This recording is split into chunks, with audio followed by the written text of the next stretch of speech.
네, 안녕하세요. 스포츠 지도사, 스포츠 심리학 강의를 시작하도록 하겠습니다. 저는 스포츠 지도사 강의를 맡고 있는 신명호 박사라고 합니다. 지금부터 이제 스포츠 심리학을 이제 학습을 하도록 하겠습니다.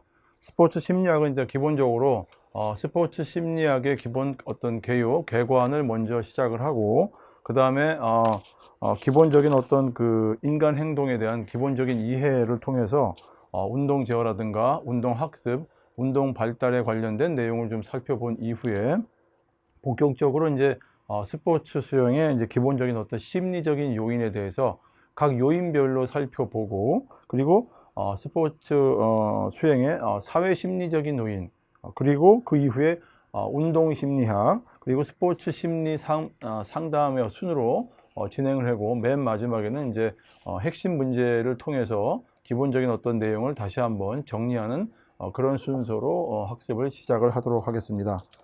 자, 이제 가장 먼저 첫 시간으로 기본적으로 이제 스포츠 심리학의 어떤 개관입니다. 개요에 대해서 이제 말씀을 드리면서 스포츠 심리학을 이제 학습을 하도록 하겠습니다. 먼저 이제 스포츠 심리학의 기본적인 어떤 정의, 뭐 의미를 알아야 되는데, 심리학이기 때문에 여러분들이 이제 그 전에 처음에 이제 사회학 공부를 하셨고 또 교육학 공부를 하셨습니다.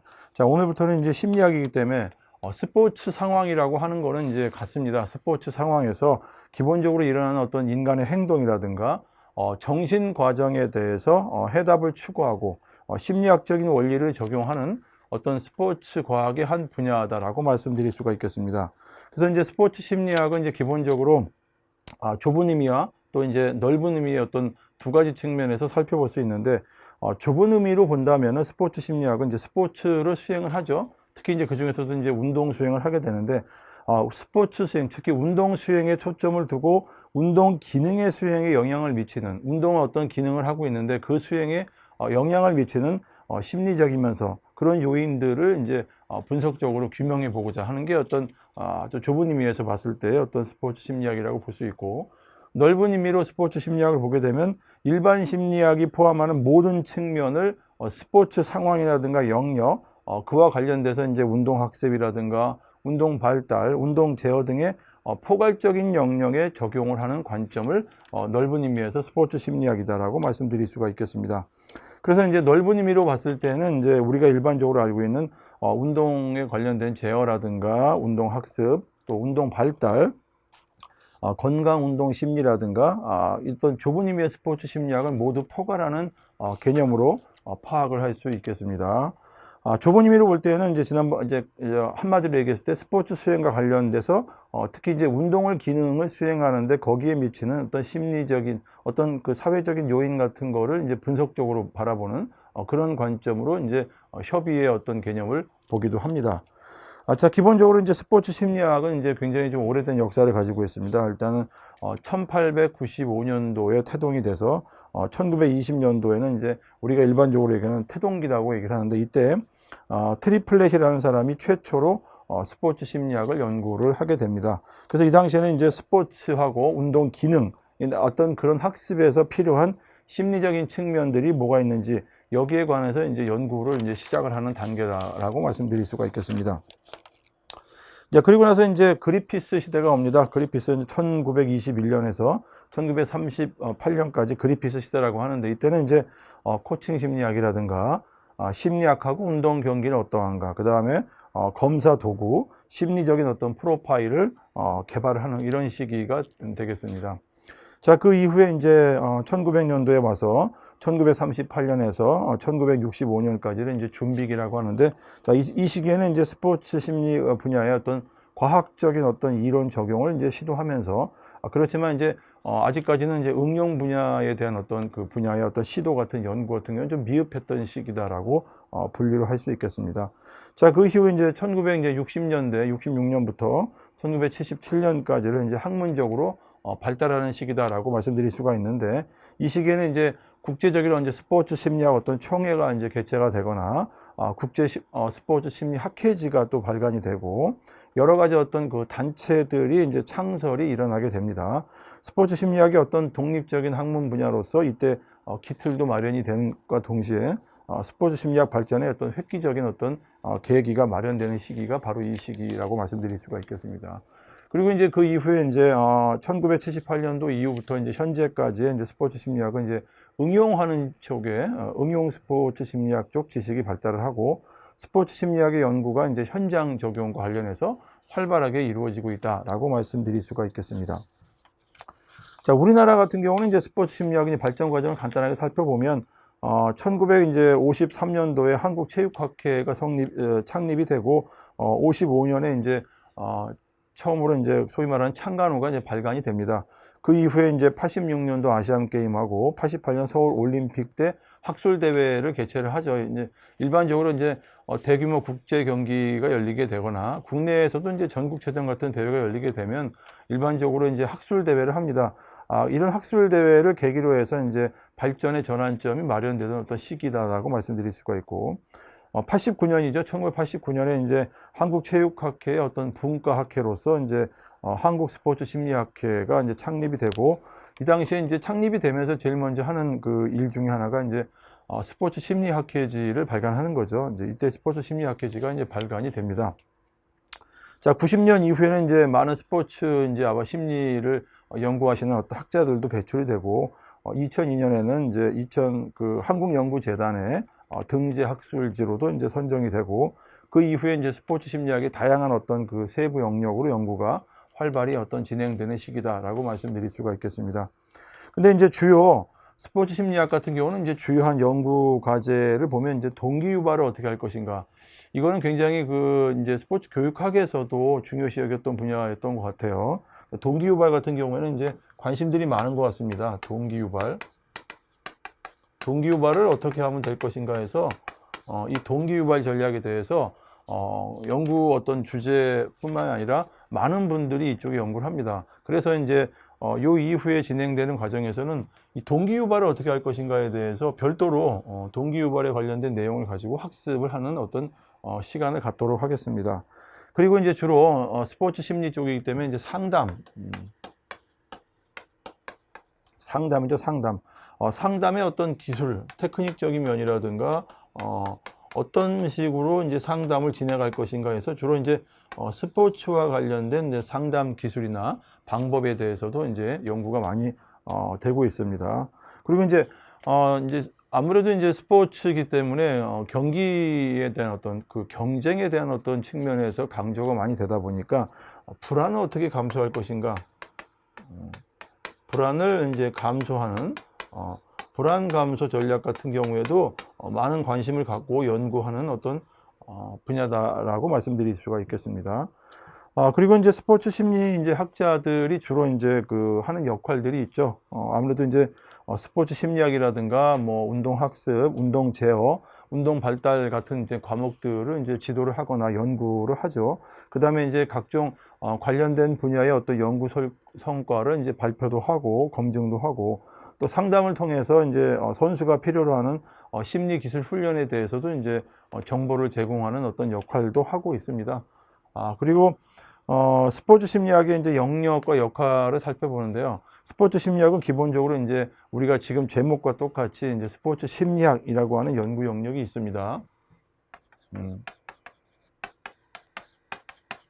스포츠 심리학. 지금 과목 자체가 스포츠 심리학이기 때문에 일반 기본적으로 스포츠 심리학에 관련된 연구 있는데, 스포츠 심리학 연구 자체가 이제 여러분들 이제 이후에 계속적으로 하나하나씩 살펴볼 내용들인데, 관심 있는 분야들이 많죠. 특히 이제 스포츠와 관련된 성격에 대한 연구도 많고, 그 다음에 동기유발 전략 관심이 많듯이 이제 동기에 대한 어떤 관심, 그 다음에 불안, 스포츠에서의 이제 경쟁이 있기 때문에 이 불안에 대한 어떤 연구 관심도 많고, 또 이런 것도 있죠. 공격성이라든가. 자, 모두 이런 것들이 이제 기본적으로 어떤 심리적인 어떤 요인이다라는 측면에서 관심이 많고 스포츠와 관련해서 연구들이 많이 되고 있습니다. 집단 응집성이라든가 집단 응집성, 이런 거는 이제 사회 심리적인 요인이겠죠. 집단 응집성이라든가 뭐 리더십이라든가 리더십도 이제 관심 분야입니다. 사실은 근데 리더십 같은 경우에는 이제 스포츠 교육학이나 스포츠 사회학에서도 관심이 있는데, 요거는 이제 어떤 인간의 어떤 인지적인 측면, 그 다음에 또 심리, 사회적인 측면에서의 관심 있는 분야죠. 이 리더십이. 그리고 이제 사회적인 촉진 같은 경우, 사회적인 촉진이라든가 심리 기술 훈련,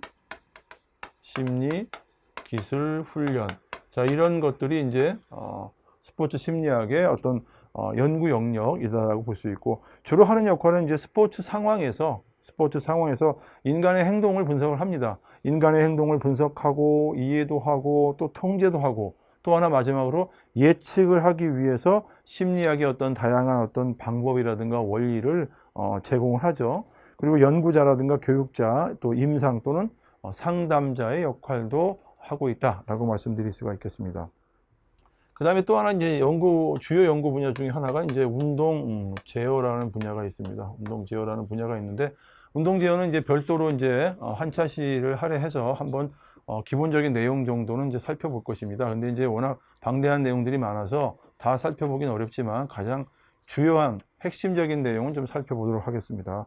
자, 운동 제어라는 어떤 분야가 있는데, 이때는 이제 주로 연구하는 분야들이 이제 정보 처리 이론에 대해서, 정보가 어떻게 처리되는가, 정보 처리 이론, 정보 처리 이론이라든가 운동 제어 이론,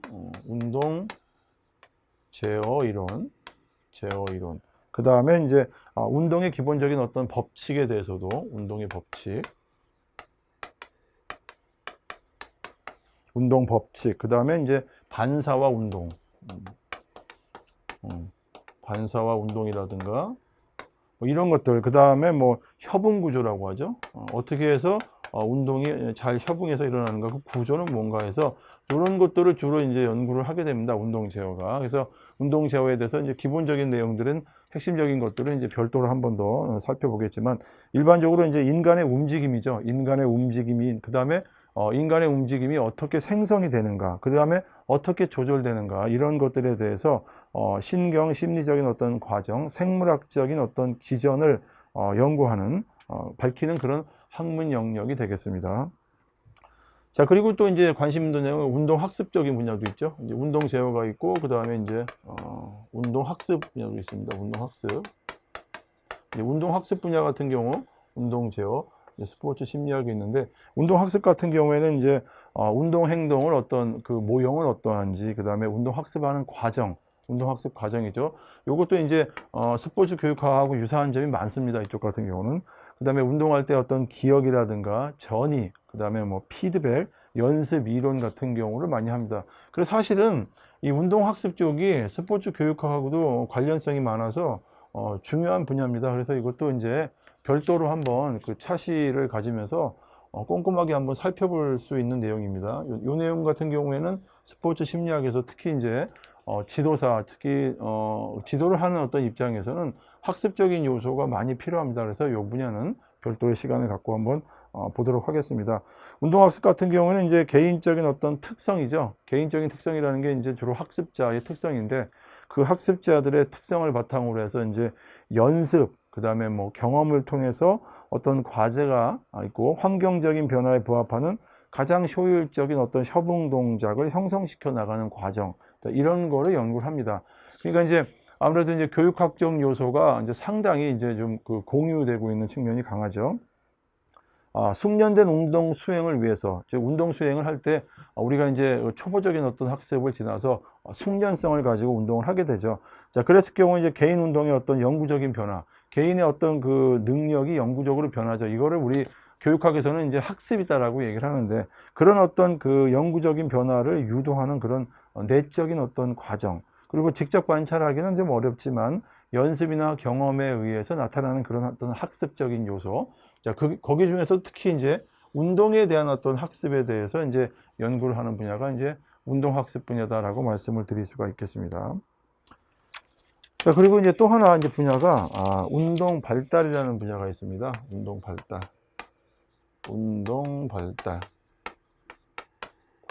자, 운동 발달 분야가 있는데, 운동 발달 같은 경우에는 이제 여러분들이 알다시피 여기 발달이라는 표현이 있죠. 발달 단어가 있듯이 유전이라든가 그 다음에 어떤 경험이라든가 운동 기능이 발달을 해 나가는데 운동 기능이 어떤 식으로 무엇에 의해서 발달이 돼 나가고 있는지, 그 다음에 학습이라든가 수행을 할 때 적정한 연령은 어떻게 되는지, 그 다음에 이제 노령에 따른 어떤 운동 기능의 어떤 발달적인 어떤 특징이나 차이가 뭐 있는지, 이런 분야를 또 연구를 하게 되죠. 그래서 이제 여기서 하는 역할 같은 경우에는 이제 신체라든가 신경 근육의 발달이라든가 인지 능력의 발달, 이거하고 어떤 환경과의 어떤 상호작용을 통해서 인간의 운동 기능이 어떻게 변하는가, 이거를 주로 연구하는 분야가 운동 발달이 되겠습니다. 이렇게 이제 운동에 관련된 것들은 이런 분야들이 또 있고, 그 다음에 이제 건강 운동 심리학이라는 분야가 있어요. 건강 운동 심리학. 건강 운동 심리학. 자, 건강 운동 심리학이라는 분야도 있는데, 이 분야 같은 경우는 이제 주로 운동에 참가하는 동기가 뭔지, 여기도 마찬가지로 여기와 기본적인 어떤 스포츠 심리학에서 다루고 있는 것을 다루긴 하는데, 여기에서 다루는 거는 이제 운동에 참가하는 동기가 무엇인지, 그 다음에 운동 수행을 이제 우리가 지속을 합니다. 그 지속하는 그 이유가 뭔지, 뭐 지속이라든가 운동 수행의 어떤 지속이라든가, 그 다음에 정신건강 분야도 이쪽에서 다룹니다. 정신건강이라든가, 그 다음에 운동의 어떤 심리적인 어떤 효과, 운동을 하게 될 경우에 심리적으로 어떤 효과가 있는지, 그런 어떤 효과 분야라든가, 이런 것들을 이제 주로 건강운동 심리학에서 다루게 됩니다. 그래서 이제 건강운동 심리학을 이제 하는 이쪽 분야의 역할 같은 경우는 스포츠 활동에 이제 지속적으로 참여하기 위한 어떤 방법이 뭘까?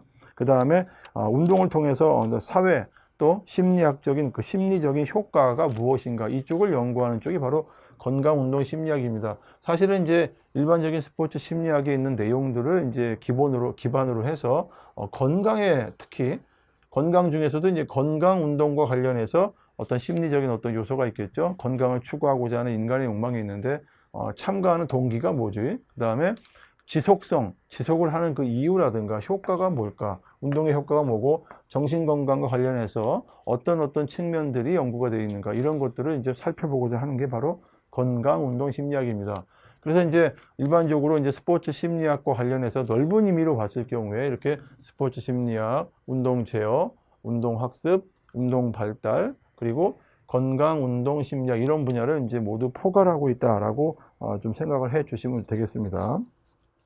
자, 그리고 이제 스포츠 심리학에서 이제 주로 쓰이는 이제 연구 방법이 있는데, 이걸 좀 간단하게 좀 살펴보도록 하겠습니다. 스포츠 심리학에서는 이제 연구를 하게 됩니다. 다른 분야와 마찬가지로 스포츠 심리학도 이제 다양한 측면에서 연구가 이루어지는데, 이때 연구를 할 수 있는 연구 방법이 있어야겠죠. 그 연구 방법은 기본적으로 어떤 다른 연구들하고도 이제 크게 차이가 나진 않습니다만, 하나씩 간단하게 살펴보면 이런 것들이 있죠. 질문지라는 게 있습니다. 질문지.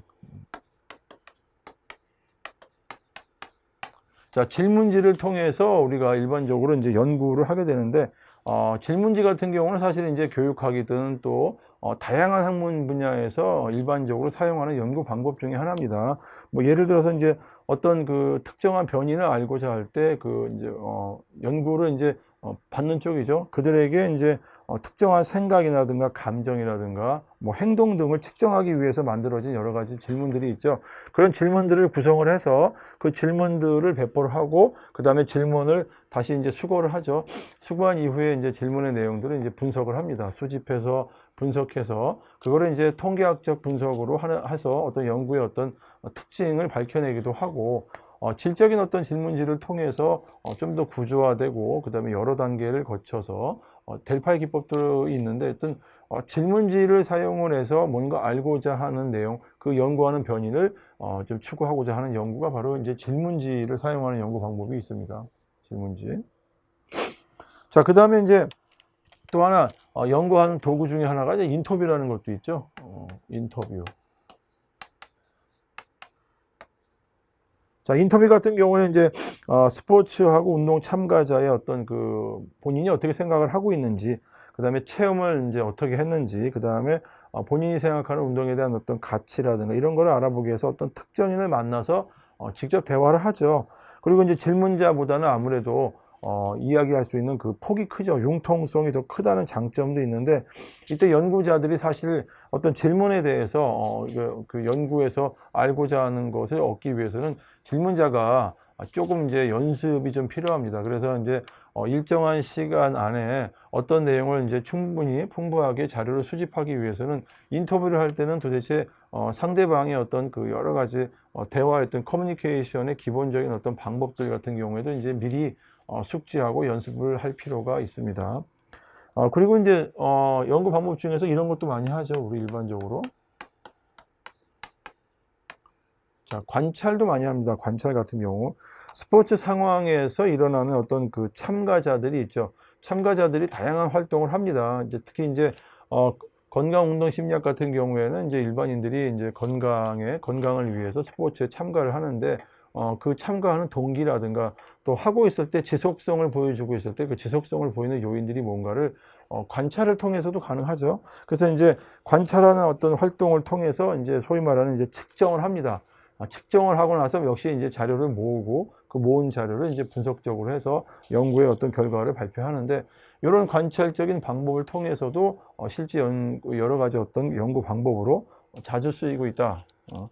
그리고 이제 생리적으로 측정도 합니다.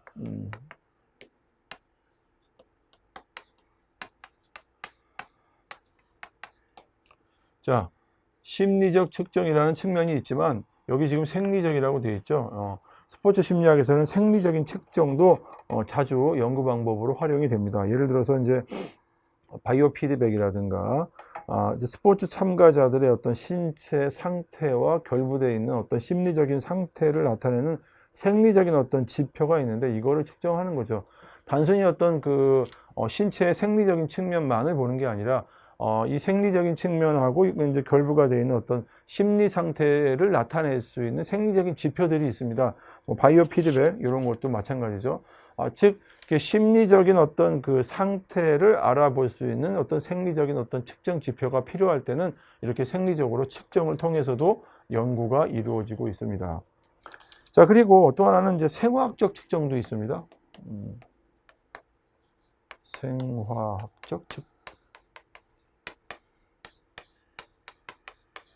생화학적인 어떤 측정.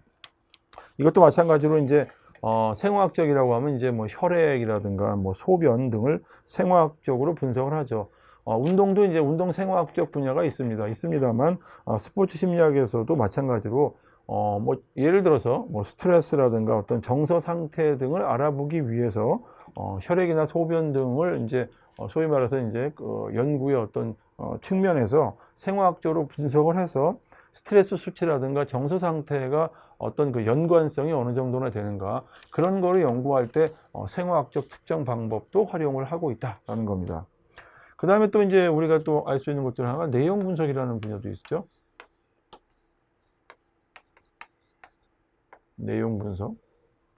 자, 예를 들어서 이제 어떤 자세하게 기록된 어떤 자료가 있는데 그 자료를 바탕으로 해서 뭔가 의미 있는 내용을 찾아내기 위해서 분석을 하는 걸 내용 분석이라고 하는데, 사실 내용 분석도 굉장히 연구가 체계적이면서 분석적으로 이루어집니다. 기본적으로 어떤 그 자료들이 있는데 그 자료들의 어떤 텍스트의 자료가 있으면 그 자료를 바탕으로 해서 뭔가 의미 있는 내용을 찾을 수 있다 라는 판단에서 이제 내용을 분석합니다. 내용 분석에는 방법도 이제 어떤 의미를 분석을 하거나 의미 간의 어떤 관계성을 분석하거나 다양한 측면에서도 다가설 수 있는 방법이 있습니다.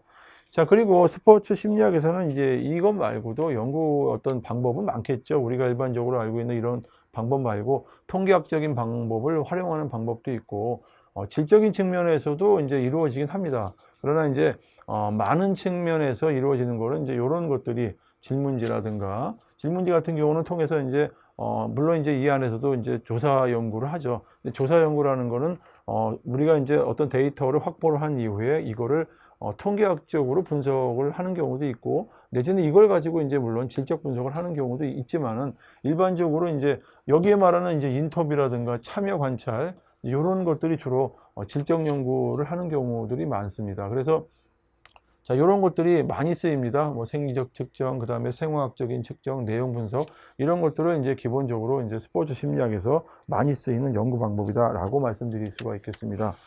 그리고 이제 여기에서 이제 그동안 기본적으로 이제 문제화됐던 것들을 간단하게 살펴보면은, 일단은 스포츠 심리학의 기본적인 어떤 그 개념이 뭐냐라고 물어봤던 그 문제가 있었어요. 근데 그 중에서도 이제 어떤 넓은 의미에서 어떤 광의의 개념 측에서 스포츠 심리학이라는 건 이제 다양한 학문 영역이 포함되어 있다.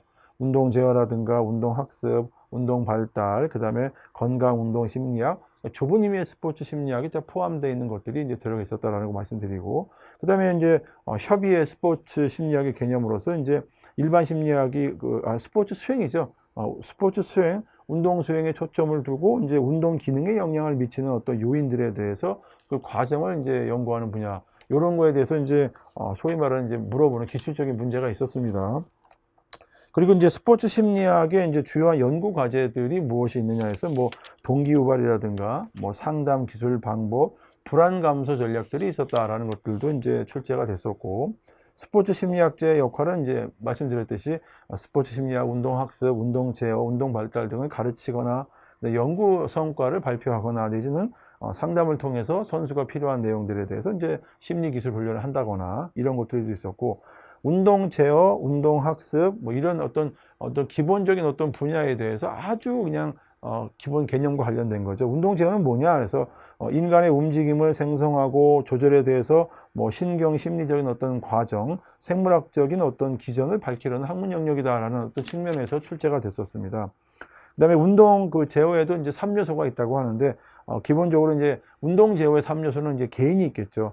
개인이 있고 과제가 있고 그다음에 환경이 있습니다. 이제 이런 측면에서도 한번 출제가 된 적이 있었고, 운동 학습이 뭐냐 해서 이제 개념적인 측면에서 숙련된 운동 수행을 위해서 개인 능력의 어떤 그 영구적인 변화를 유도하는 내적인 과정이다.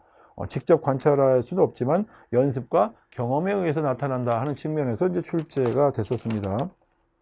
자, 그리고 이제 기본적인 어떤 그 이후에 진행되는 학습 과정은 이제 추후에 다른 차시에서 다시 하나씩 학습을 하도록 하겠습니다.